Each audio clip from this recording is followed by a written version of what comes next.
Hello guys, welcome to this new video, modal verbs. What are those verbs? They are these words that you already know, but maybe you don't know how they work. Like can, could, may, might, will, good, shall, should, ought to, be able, had better, have to, have got, and most, but that most I didn't put it on the list. But anyway, I'm gonna explain it. Okay, modal verb express, probability, ability, obligation and advice, permission, habits. Okay, what are the modal verbs? Okay, it's very simple. Modal verbs are special verbs which behave very different from normal verbs because they are not like to run, to get, to do, to be, to watch. No, they are not like that. Okay, first rule. Modal verbs do not take s in the third person like this. You don't say he can speak. Sorry, you don't say he can't speak. You say he can speak. You don't say she should be here by 9. You say she should. That is. I mean, you see, it's not a normal verb. It's different because they express different categories of like that. I don't know how to explain. They have permission or certainly or necessity, probability, ability, or capabilities, maybe aptitude. So that is where we can use the modal verbs. Now, another example. 2. You use not to make modal verbs negative. For example, he should not be late. They might not come to the party. That is one way but we also have the short form, but I'm gonna explain it later. And 3. Modal verbs cannot be used in the past tenses or future tenses like this. For example, I cannot say that she can't pay tomorrow. That is wrong, not correct. Gustavo must have studied very hard. No, that is not, because that is not a normal verb. Maybe an acting verb, non-acting. No, they are not like that. And the structure is like this. You need to use the subject, then the modal verb, then the base form verb, and the complement if you want. For example, you should try Italian food. It's delicious.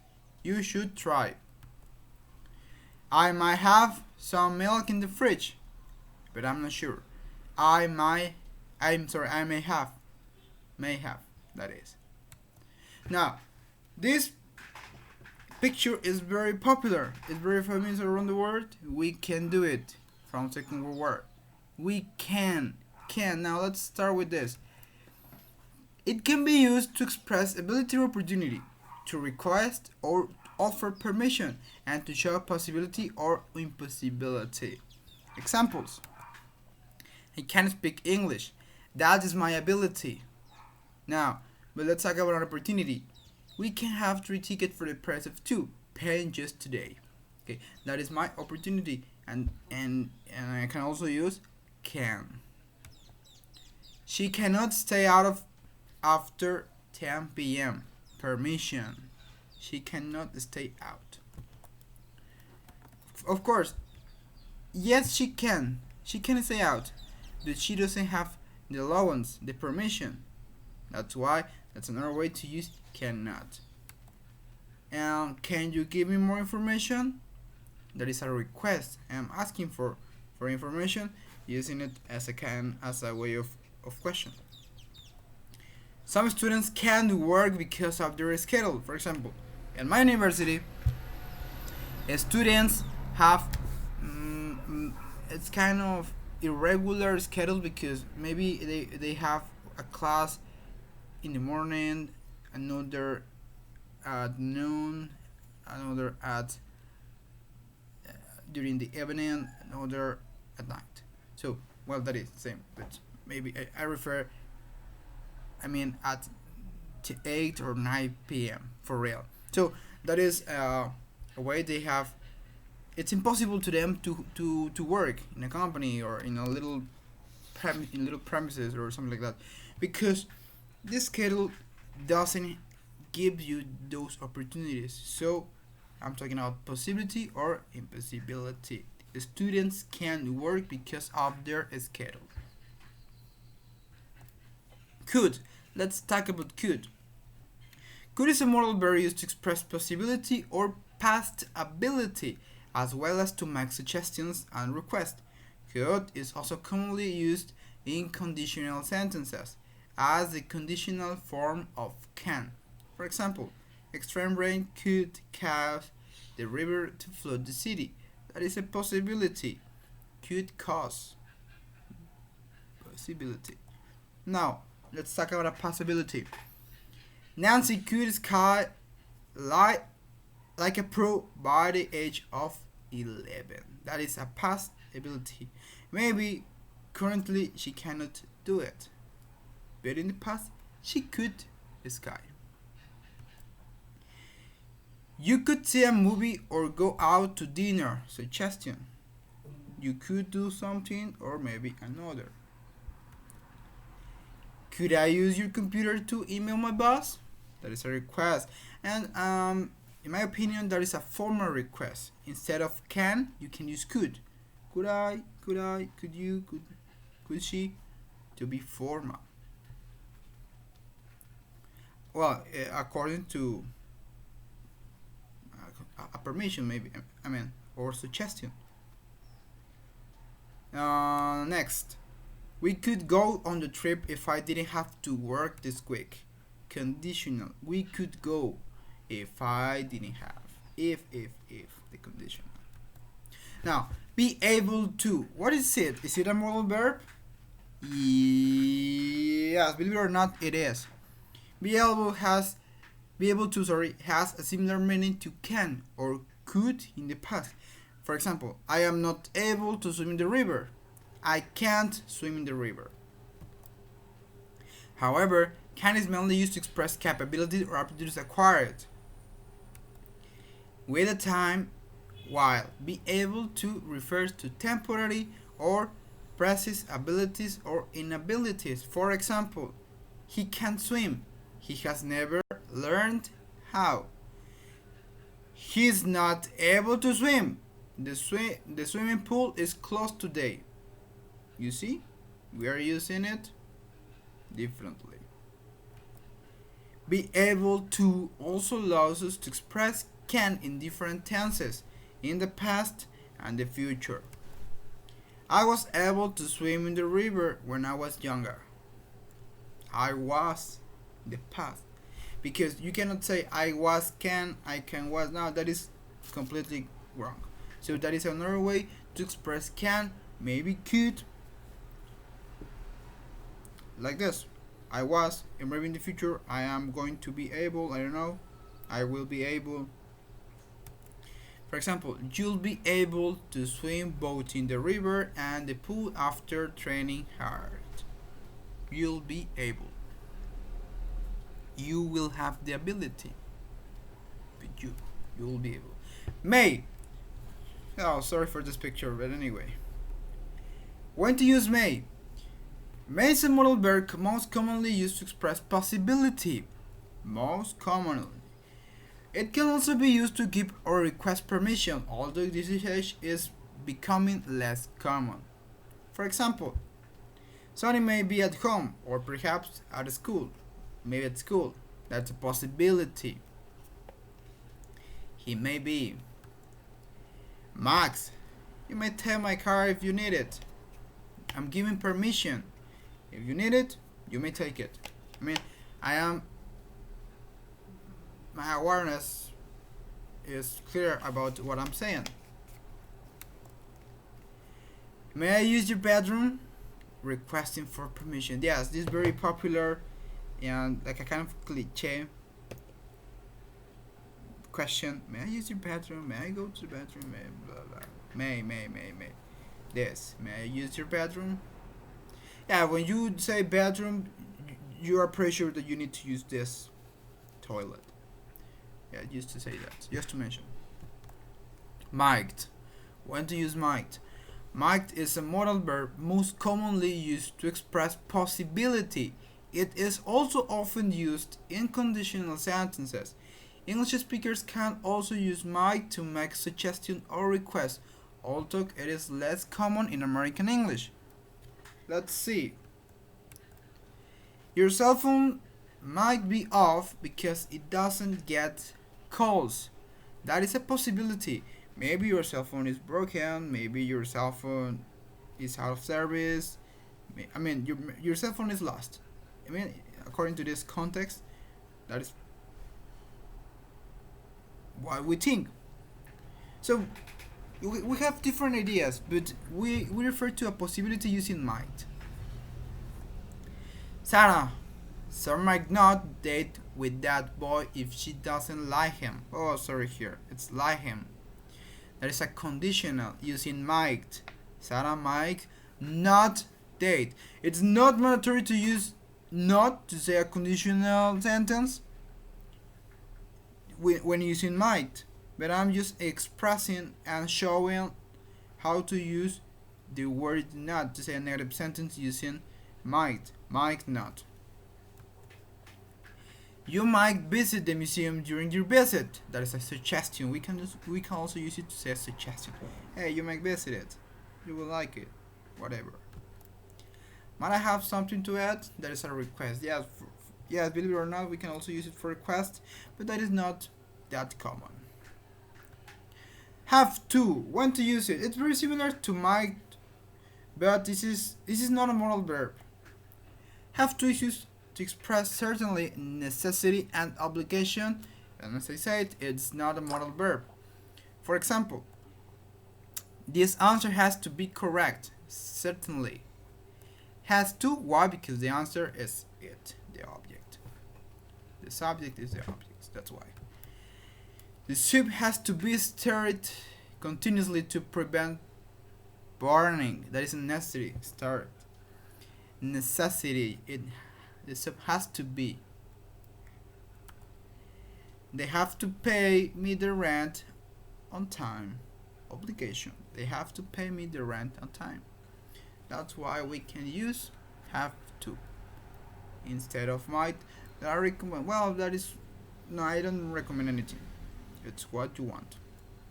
Okay, the soup has to be stirred continuously to prevent burning, like him. Like he is doing. Have got to. What is this?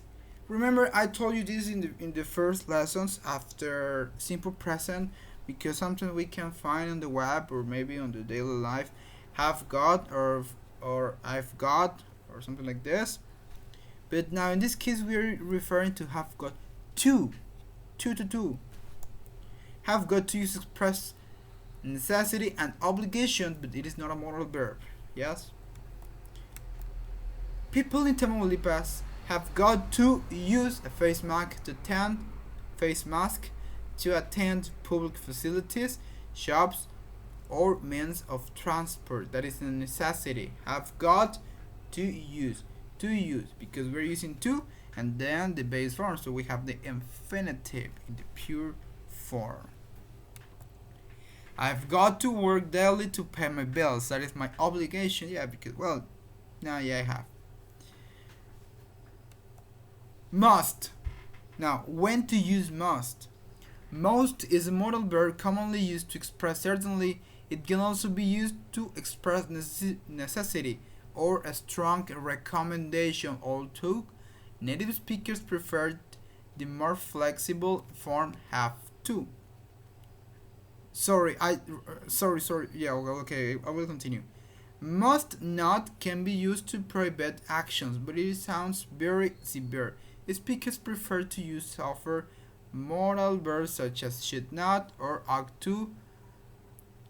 Or ought not to dissuade rather than prohibit. Sorry, minutes ago I told you that you can use either might or have to. I completely confused myself, and it is most. You can use either most or have to, if you see, like this. So what I told moments ago, forget it. I will continue. Now let's see some examples. Students must pass an entrance examination to study at Tec de Madero. That is a necessity because you need to do it. You have to do it. It's mandatory to have access to higher education. First, you need to apply an entrance examination, a test basically. You must not let the kids alone at home. Strong recommendation. Strong. You must not. This must be the right address, certainly. Hey, this must be. Camila, you mustn't break the rules. There is a prohibition. You mustn't break it. If you pay attention right here, have the negative. Must not and mustn't. Questions you have, let me know. Will, well, you know this, but now let's see it deeply. Will is a modal verb used with promises or voluntary actions that take place in the future. Will can also be used to make predictions. For example, I promise that I will write you every single day. Well, I promise. And she will make dinner tonight. That is a voluntary action. I will help, voluntary action. I will look after the kids, voluntary action. I will care of this, I will do this, voluntary action. I will. Well, you will, whatever. He thinks it will rain tomorrow. That is a prediction because we are not that sure if it will. Maybe it will not. Maybe it will be only cloudy all day, but it will not rain. But that is my prediction using the modal verb will. Shall. Remember from previous classes, in this case we want to see it deeply again. Shall is a modal verb used to indicate future action. It is most commonly used in sentences with I or we. And it is often found in suggestions such as shall we go? Shall is also frequently used in promises or voluntary actions.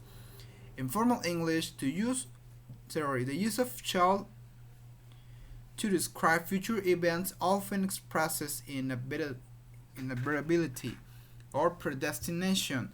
Shall is much more commonly heard in British English than in American English. Yes, that is true, that is for real, and I forgot to tell you in the previous video. Americans prefer to use other forms, although they do sometimes use shall in suggestions or formalized language. Remember I told you shall is the formal way to say will.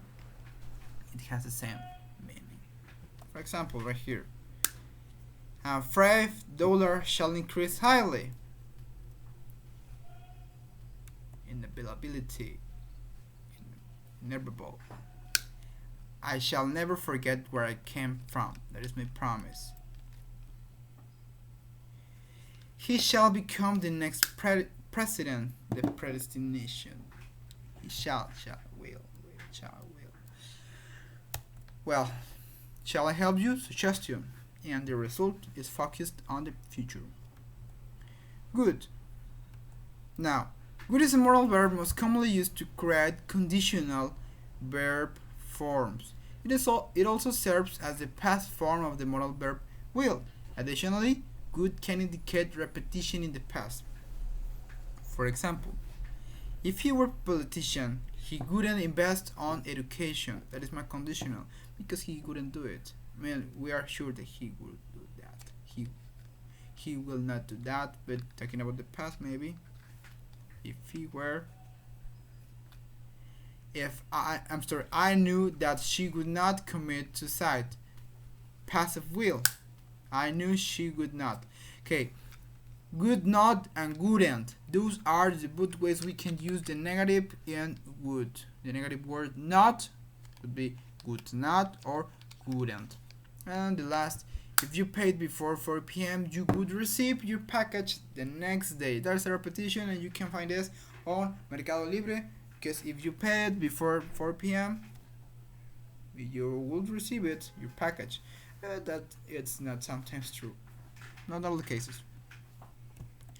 Should. When to use it. Okay, on previous slides I talked about should or ought to, but now we're going to talk deeply. Should is a modal verb most commonly used to make recommendations or give advice. It can also be used to express obligation as well as expectation. For example, when you go to Tampico, you should try torta de la barda and agua de jovito. That is my recommendation. Or maybe squeeze de hierro. If you like it. Honestly, I don't like it, but most of the citizens like it. So, if your friend of whoever part of the world who is watching this video, if you plan to come to Tampico, you should try torta de la barda and agua de jovito, or maybe squeeze de hierro. What is squeeze de hierro? It is a kind of soda with a flavor like, I think, well, some people have told me that the flavor is like vanilla, or maybe if you I don't know, honestly I have never tried it, but that it smells like that, like a vanilla.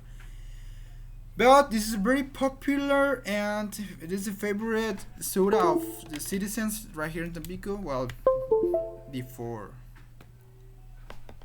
well, not as favorite as Coca-Cola, right? There is a name in Mexico, the Coke. But well, you should try. That's recommendation. Their recommendation. You should look after your children. Don't watching TV. That is my advice or recommendation. I really should be in the office by 7 a.m. My obligation. I really should be using the adverb to express it. By now, Armenia should be sorry.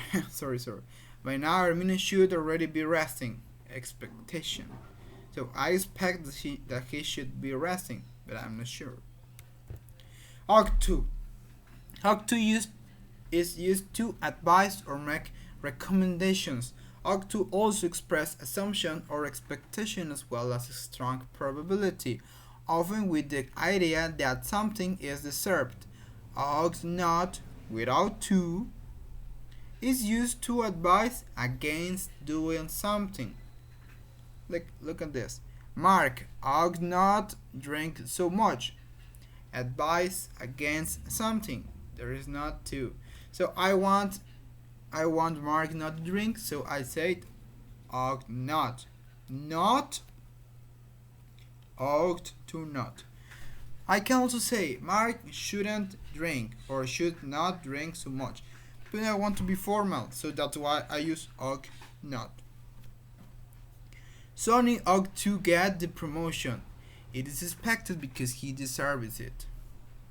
This is talking about business. This is talk ought to increase in value. Probability, maybe. But you know, with this situation about the petroleum, I think they never will increase. Well, the prices only. Armenia ought to stop smoking. That is my recommendation. But if I want to be formal and polite with Armenia, for example, hey Armenia, I think you ought to stop smoking. Maybe if I say to Armenia, Armenia, you should stop smoking or quite smoking. He can think that I'm giving him a recommendation. But what about if I say, Armenia, you must stop smoking. He thinks that I'm using I say that it is an obligation, and he will say, who are you to tell me that? I mean, you are not my father, you are not my boss, you are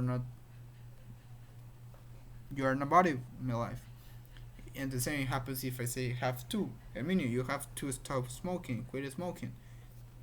He can't think that I'm being rude, that I'm not being polite. So if I want to be polite or formal, I can use ought to. Ought to. Had better. Had better. It's most commonly used to make recommendations. It can also be used to express desperate hope as well as warn people. But it's not a modal verb. No, it is not. But I wanted to add it here because it's very important to know it. It's very important for you to know it. Okay. Examples. You had better take your umbrella with you today. There's my recommendation. The bus had better get here soon. This is desperate hope. I mean, if the bus doesn't get to that place, that person will be late for example, let's say the taxi had better be here quickly, because if it doesn't get here, I will be late. You had better watch the way you talk to me in the future. Warning. I mean, in other words, had better is to warn. Like here it says to warn people, but it is not a modal verb. Okay, guys, thanks for watching. I'm pretty sure this video is kind of different, maybe confusing, but if you have questions, doubts, you try to repeat the video, watch it again. Then tomorrow, if you want, well, we can have I recommend you to have the meeting tomorrow, but if you want, we can have it today. Thank you, guys. Thanks for watching. Stay at home. See you.